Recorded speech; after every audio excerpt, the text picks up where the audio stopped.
हाँ जी, तो आज के कंसेप्ट का नाम है कैपिटलाइजेशन का कंसेप्ट। ठीक है, मैं ये पढ़ाने जा रहा हूँ आपको आज का जो कंसेप्ट है। अब आप सुनिएगा, छोटी सी बात। अच्छा, हिंदुओं में यही होता है क्या? हाँ, क्या? भगवत गीता। और मुस्लिम जो होते हैं उनमें होता है कुरान शरीफ। ठीक है, और क्रिश्चियन के लिए होता है। अच्छा, ये तीनों बेसिकली क्या करते हैं, मतलब ये किस लिए हैं हम हमारी लाइफ में? ये हमें गाइड करते हैं कि हम बेसिकली क्या है, हमारा जीवन क्या है, हमारी लाइफ क्या, यही सब बताते हैं ना।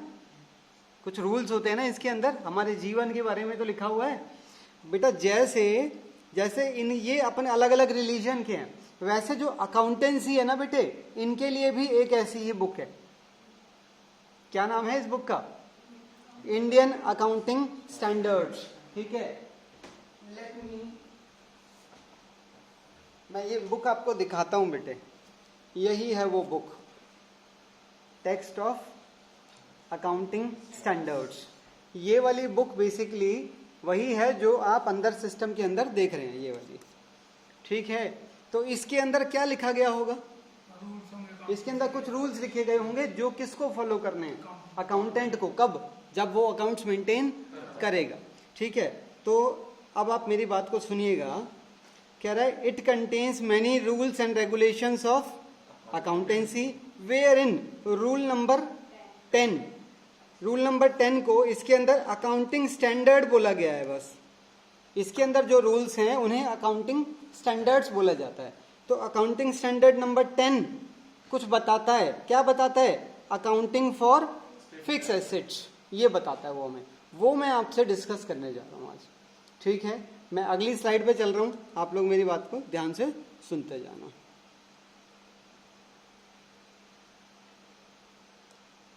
लो बेटे, अब इस बात को बहुत ही गौर से आपने सुनना है। देखिएगा क्या हुआ है यहाँ पर। जैसे कि ये कोई शॉप है। अच्छा, ये हमारा बिजनेस है और ये तुम कौन हो? इसके अकाउंटेंट हो। ठीक है, अच्छा ये कोई बिजनेस है, ये क्या बेच रहा है? ये गुड्स बेच रहा है। अच्छा, ये है बेटा एक ट्रक, और इस ट्रक के थ्रू हमारे पास माल आ गया। अच्छा, खर्चा क्या क्या हो गया? 10,000 का हमने इससे माल खरीदा, और लाने का कितना लग गया? 2,000, और माल को उतरवाने का कितना लग गया? 500। अब इसकी बेटे जर्नल एंट्री क्या डालोगे? 3 खर्चे हो गए माल को आपके यहां तक पहुंचने में, माल को आपके बिजनेस तक आने में। बिल्कुल बेटे, purchases account debit, transportation charges account debit, unloading charges account debit to cash bank, जो भी है। हाँ हाँ, अनलोडिंग चार्जेस या एक्सपेंसेस भी लिख सकते हैं, कोई प्रॉब्लम नहीं है उसकी। बिल्कुल बेटे, अगर चेक देंगे तो टू बैंक लिखेंगे, यही होगा 12,500। अब बेटा दूसरा एग्जांपल देखो। ये कोई बिजनेस है, इसने क्या बेचा है? मशीन। अब आप देख रहे हैं ट्रक के ऊपर क्या रखा हुआ है? मशीनरी रखी हुई है, और ये मशीनरी को उतारा जा रहा है। एक खर्चा मशीन को खरीदने का, दूसरा खर्चा मशीन को लाने का, तीसरा खर्चा मशीन को उतारने का, और चौथा खर्चा मशीन को फिक्स करवाने का। फिक्स करवाना, कुछ ऐसी मशीनें होती हैं जो हिस्से में आती हैं, टुकड़ों में आती हैं, फिर उनको लाके असेंबल करना पड़ता है, और कभी कभी उस असेंबलिंग के भी खर्चे हो जाते हैं। तो बेटे अब एंट्री क्या डलेगी? मशीनरी अकाउंट डेबिट नहीं बेटे, सारा का सारा खर्चा इसी के अंदर ऐड हो जाएगा, मशीन के अंदर, क्योंकि ये हमारे लिए क्या है? गुड्स, जिसको हमने खर्चा माना होता है। ठीक है, पर ये हमारे लिए क्या है? मशीन, प्रॉपर्टी, ये है एसेट। और जो मैं अभी बता रहा था रूल नंबर 10, रूल नंबर 10 किस चीज का रूल है? Accounting for fix asset. वो यही सब बातें बताता है। मैं अभी ये समझाऊंगा बॉक्स के अंदर जो लिखा हुआ है। ठीक है, तो हम सारे खर्चे को कितना? 10 और 2 12, 12 और 5 15, 17,500। तो सारा खर्चा इसके अंदर डेबिट होगा। इतनी बात समझ आइए। हाँ, अब इस बॉक्स के अंदर जो लिखा है एक बार जरा उसे पढ़ना थोड़ा सा। This standard deals with accounting of fix assets. Fix assets are those assets which are held with the intention of being used for the purpose of producing goods and. क्या हम फिक्स एसेट्स को बेचने के लिए खरीदते हैं? नहीं, बल्कि वो हमारे रोज के कामों को चलाने में हमारी मदद करते हैं. जैसे मेरे पास, मैं आपको पढ़ा रहा हूं, तो मेरी फिक्स एसेट्स क्या हैं? लैपटॉप है, एसी है, पंखा है, प्रोजेक्टर है, ये मोबाइल का स्टैंड है, और ये जो सामने रखी है डिस्प्ले ये है. ये सब मेरी एसेट्स हैं. आप सुन, हमने जैसे एसी मंगवाया, हाँ, वो ट्रांसपोर्ट होगा, हाँ, तो उसके सर हम एक एंट्री डालेंगे. हाँ, मैं अभी केसेस लूंगा, डिफरेंट केसेस लूंगा मैं भी. अभी मैंने एक ही एग्जांपल लिया मशीन का, एसी का एग्जांपल ले लेंगे, और भी बहुत सारी चीजें हैं, एग्जांपल अभी लेंगे. ये पढ़ ली 2 बातें. हाँ, बाकी और पढ़ो. Fix asset should be shown at cost price. अभी हमने क्या एंट्री डाली थी यहाँ? Machine account debit to cash 17,000. तो देखो, पढ़ो जरा इस लाइन को. कह रहा है fix asset should be shown at cost price including import duty and other non-refundable taxes and any directly attributable cost of bringing the asset to its working condition for its intended use.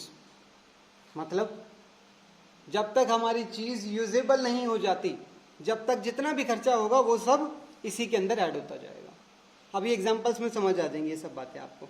ठीक है, कौन कौन से खर्चे हैं ऐसे? पढ़ो जरा. डायरेक्टली एट्रीब्यूटेबल क्या खर्चा हो सकता है? कह रहा है साइट प्रिपेयर करवाई आपने, delivery, handling, installation, professional fees और assembling expenses in case of. कह रहा है ये सारे खर्चे इसी के अंदर ऐड होते हुए चले जाएंगे. समझे बात को? अच्छा, ऐसा और कौन सी चीज पे होगा? जैसे यहाँ मशीन पर 1, 2, 3, 4 खर्चे हुए, ऐसे बहुत सारे खर्चे और किस चीज पे होते हैं? जैसे एसी है, तुमने पहले दुकान से एसी खरीदा 35,000 का, फिर तुमने बोला भैया एसी को घर पहुंचवा दो, यानी कि डिलीवरी चार्जेस, उसने बोला 1,000 रुपए. फिर और कोई खर्चा? आपने बोला एसी इंस्टॉल करवा दो, अगर फ्री में हो रहा है तो 0 है, पर मान लो इसके बेटे 2,000 रुपए लग रहे हैं. अब ये टोटल खर्चा कौन से अकाउंट में डेबिट होगा? डेबिट पूछ रहा हूं, एसी अकाउंट में डेबिट होगा. समझ गए आप? एंट्री क्या डलेगी? Air conditioner account debit to cash. ऐसा क्यों? क्योंकि ये अकाउंटिंग स्टैंडर्ड हमें कह रहा है, रूल है, और हम रूल के हिसाब से ही चलेंगे. क्योंकि ये सारा खर्चा कब तक हो रहा है? जब तक हमारी चीज यूजेबल नहीं हो जाती. यूजेबल, अरे जब तक तुम ये सारे खर्चे नहीं कर लोगे तब तक मशीन यूज कर पाओगे क्या? और जब तक एसी दीवार पर नहीं टंग जाएगा तब तक एसी यूजेबल नहीं है. जमीन पर रख के चला के दिखाओ, नहीं चलेगा ना. तो किसी भी चीज को जब तक वो यूजेबल नहीं बन जाएगी तब तक हम उसके खर्चे को उसी में जोड़ते जाएंगे, अलग से शो नहीं करेंगे. अभी मैं और एग्जांपल लेने वाला हूं. इतना समझ आया या नहीं? ठीक है, मैं अगली स्लाइड पे चलता हूं. कुछ एग्जांपल्स अब मैं आपसे डिस्कस करूंगा. बेटे ये एग्जांपल आपको काफी हद तक हेल्प करने वाले हैं. ठीक है. अच्छा, जैसे मैंने यहाँ एक मशीन खरीदी, कितने की? 10 लाख रुपए की. बताओ इसकी एंट्री क्या डलेगी? देख रहे हैं आप, डेट अलग अलग है खर्चों की डेट्स अलग अलग हैं, है ना? बताओ एंट्री क्या डलेगी? मैं ये फर्स्ट की बता रहा हूं आपको. यहाँ जो भी डेट होगी वो डेट यहाँ लिख दी जाएगी. Machine account debit to cash. कितना? 10 लाख. फिर उसके बाद अगला खर्चा कह रहा है कुछ टैक्सेस भी लग गए जब हमने ये मशीन खरीदी. क्या करूं बेटे? इसी के अंदर यहाँ चेंज हो जाएगा बस. कितना हो जाएगा? 10 लाख. एंट्री वही रहेगी. फिर अगला,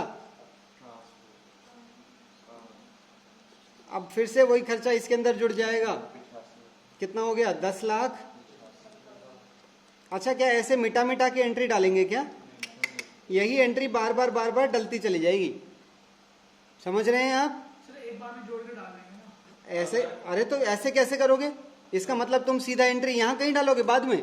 एंट्री तो रोज डलती जाएगी ना. हाँ, अगर एंट्री कंप्यूटर में बना रहे हैं तो हटकर हमेशा आगे हम वापस कर सकते हाँ कर सकते हैं, पर इतना ज्यादा पुराना चेंज एडिट करना अलाउड नहीं होता है, इसलिए कोई दिक्कत नहीं है। जो एंट्री आप यहाँ डालते जा रहे हो ना, वही एंट्री बार बार रिपीट होती जाएगी, बस डेट अलग अलग है। समझ गए? एक ही एंट्री हो रही है। अब बताओ। सर आपने कहा एक ही में दिखाना है।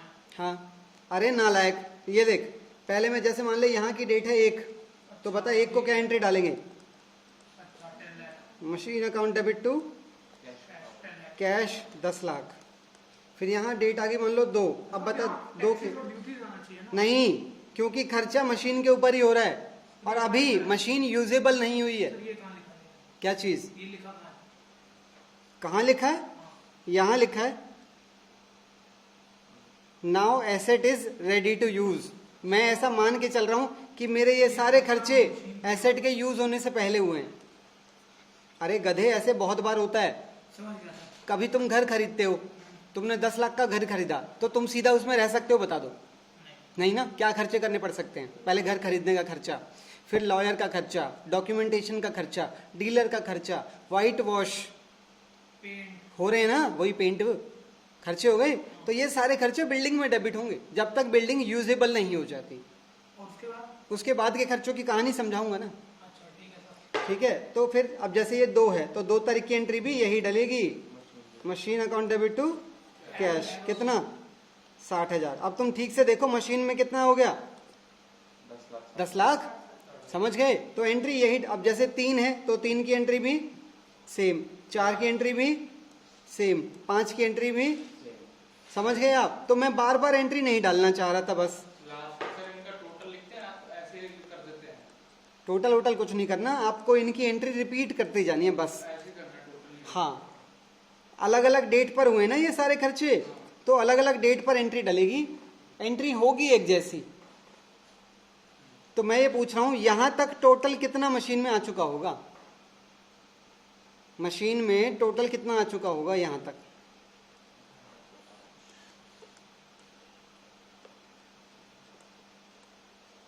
दस लाख 60,000, 10,85,000, ये हो गए तुम्हारे 11,05,000, 11,25,000, 11,28,000 और 11,58,000 और 50,000 ये हो गया।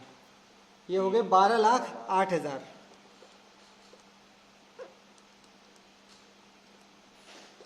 समझे?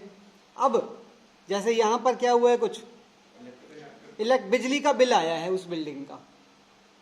ये हमने क्या मशीन खरीदी है ना, तो ये मशीन पे वो जो उस मशीन को जो हम यूज कर रहे थे, तो उसकी वजह से हमारा बिजली का बिल आया। अब ये खर्चा एसेट को यूज होने के बाद हुआ है। अब हमारी यहाँ एसेट यूजेबल बन गई थी ना, और ये उसके बाद एक खर्चा हुआ है। अब इस खर्चे का क्या करूँ? हाँ जी, साइड प्रिपरेशन का मतलब मशीन के नीचे, जैसे मान लो तुमने एक सीमेंटेड बेस बनवाया मशीन को रखने से पहले। भारी मशीन थी, जमीन पे नहीं रख सकते थे। जमीन पे क्यों रख सकते हैं? अरे भारी मशीन थी, तो हमने सोचा इसके लिए पहले सीमेंटेड पूरा बेस बनवा लेते हैं एक नीचे, इसके ऊपर रखेंगे मशीन को, ताकि उसकी सेफ्टी रहे, वो जमीन में ना घुस जाए। समझे? तो बेटे अब मैं कह रहा हूं, अब बिजली का बिल आया है तो इन्हें इलेक्ट्रिक चार्जेस में डेबिट करेंगे, मशीन में डेबिट नहीं करेंगे, क्योंकि ये रूटीन खर्चा है। बिजली का बिल आया और यही मशीन खराब हो गई, हमने रिपेयरिंग करवाई, repair account debit to cash होगा। ऑयलिंग, ग्रीसिंग, सर्विसिंग करवाई मशीन की, तो सारे खर्चे अलग ही होंगे। Oiling, greasing, servicing debit to cash. हाँ नहीं अलग, हाँ वही मतलब सर्विस ये हो गया ना। इन तीनों का सर्विस अकाउंट डेबिट। नहीं, इससे कोई फर्क नहीं पड़ता कि तुम इनके अलग अकाउंट बना रहे हो या इनका एक ही अकाउंट बना रहे हो। समझ गए? इतना क्लियर है? अभी और केसेस लेते हैं।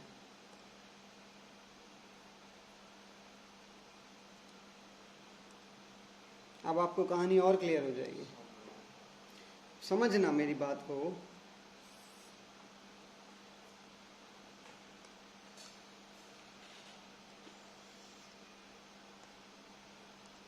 आपने यहां एक नई कार खरीदी है,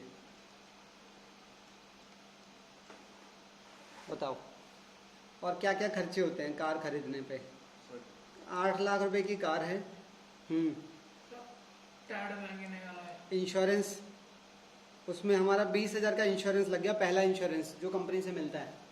उसके बाद आपने उसमें कुछ एसेसरीज लगवाई, म्यूजिक सिस्टम वगैरह, उसमें 50,000 रुपये लग गए तो इंस्टॉल नहीं आती हैं। म्यूजिक? कुछ में आता है, कुछ में नहीं आता है। अच्छा, ठीक है, अब हमारी जो कार है वो रेडी टू यूज है। हो गए खर्चे। कार तो उसी दिन चलनी शुरू हो जाती है जिस दिन लाते हैं। यस बताओ जरा। Sir 8 lakh entry car car account debit to 8,70,000 8,75,000।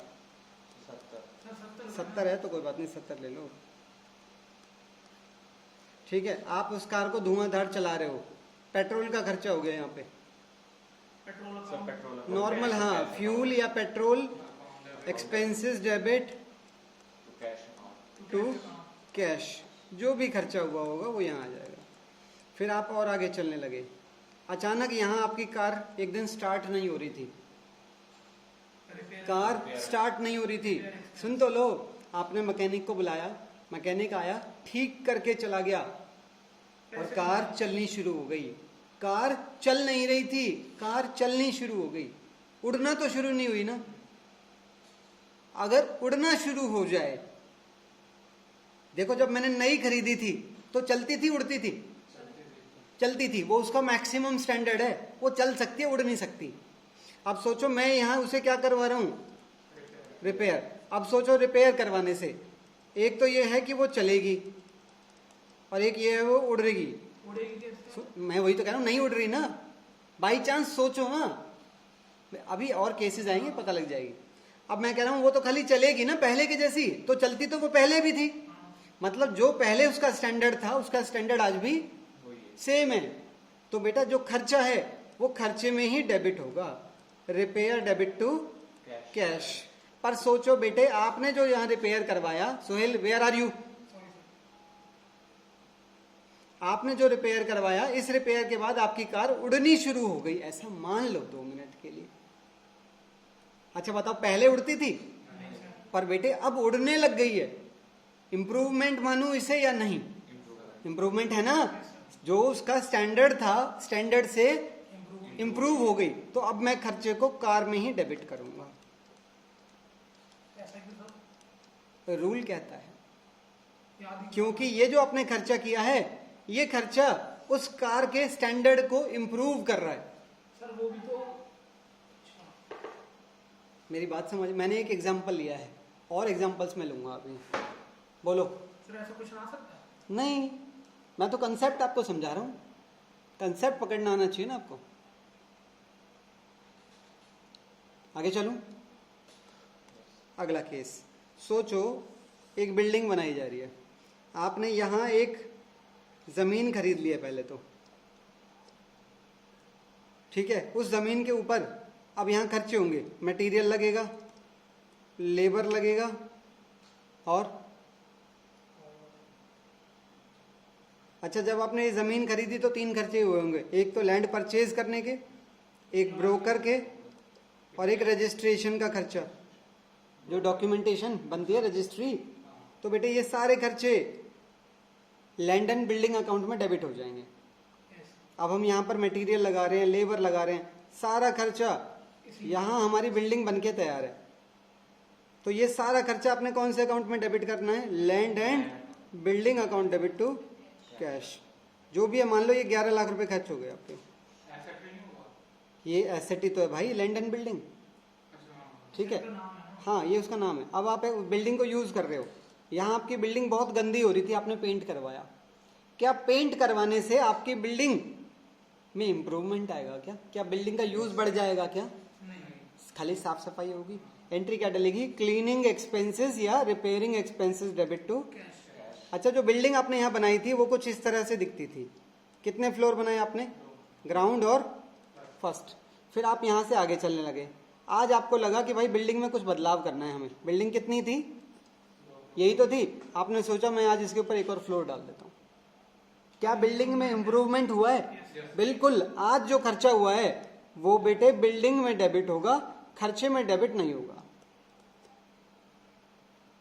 पल्ले बड़ी बात। सर अगर बिल्डिंग में कुछ हो जाता है हाँ, तो सर रिपेयर करवाते हैं तो वो बिल्डिंग में जाएगा या रिपेयर में जाएंगे।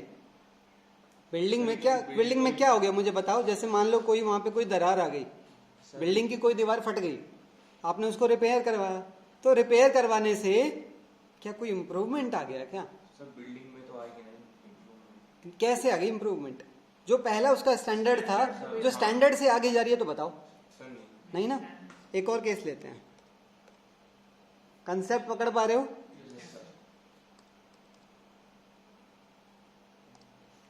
सोचो आप यहां एक मिनट,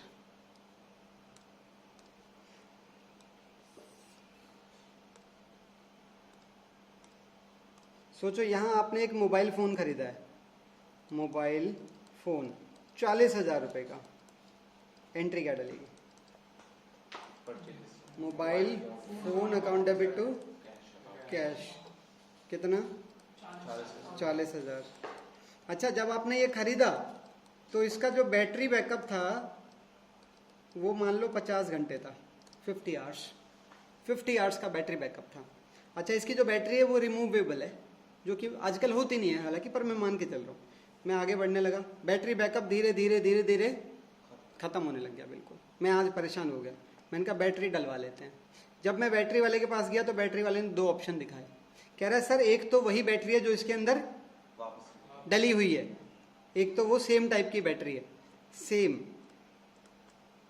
मैंने कहा और? कह रहा है एक वो वाली है सिलिकॉन वाली। हाँ जी, अरे तुम ऐसा मानो ना, उसने मेरे को 2 ऑप्शन दिखाए। कह रहा है एक तो वही बैटरी है जो इसके अंदर डली हुई है, और एक और है ये कोई मान लो ये जापान की टेक्नोलॉजी वाली है कोई।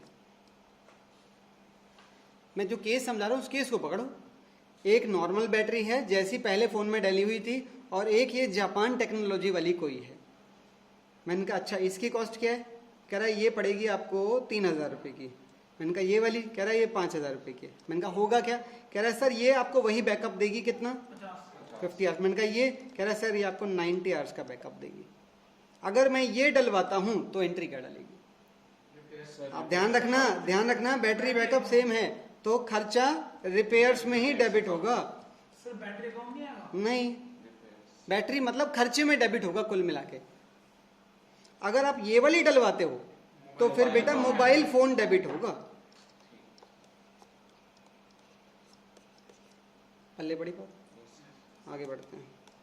ये अब जैसे लैंड है, अब मेरे को एक केस बताना। सोचो आपने यहाँ एक जमीन खरीदी, ठीक है, उस जमीन के ऊपर आपके 3 खर्चे हो गए, लैंड के, ब्रोकर के और रजिस्ट्रेशन के। टोटल खर्चा हो गया 11 लाख, 10 लाख 50,000। एंट्री डल गई होगी land account debit to cash 11 lakh. अच्छा वो जमीन आपके पास है, आपको पता है इनको हम लीगल एक्सपेंसेस भी बोलते हैं। लीगल मतलब? सरकारी खर्चे, कानूनी खर्चे, डॉक्यूमेंटेशन, रजिस्ट्रेशन है ना ये। Yes sir.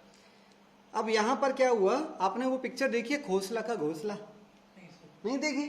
अबे भाई पिक्चरें नहीं देखते तुम लोग। उसमें क्या होता है, अनुपम खेर होता है, उसके पास एक प्रॉपर्टी होती है। अनुपम खेर को तो जानते हो? Yes sir. उसकी प्रॉपर्टी के ऊपर ना कोई और दूसरा ब्रोकर कब्जा कर लेता है और उसके नकली कागजात बनवा लेता है, समझ गया? तो वो फिर उसको हड़पने के लिए गेम चलाता है। तो वो सारा कुछ मैं आपको समझा रहा हूँ। अब वैसे ये हमारी प्रॉपर्टी थी जो कितने की थी? अब बेटा यहाँ पर कोई दूसरा बंदा आके कहने लगा कि ये जमीन तो मेरी है, उसने नकली कागज भी दिखा दिए। अब कोर्ट में चलेगा केस, कोर्ट में केस डला, 2 लाख रुपए का खर्चा आ गया हमारा, पर हम केस जीत गए। केस हम जीत गए और वो बिल्डिंग हमारी ही साबित हुई। 2 लाख रुपए की एंट्री क्या डालोगे?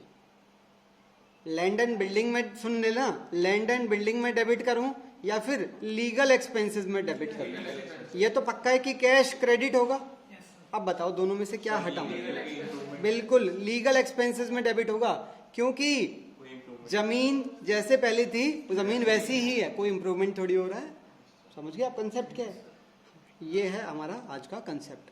अब मैं आपके साथ कुछ इसके क्वेश्चन डिस्कस करूंगा।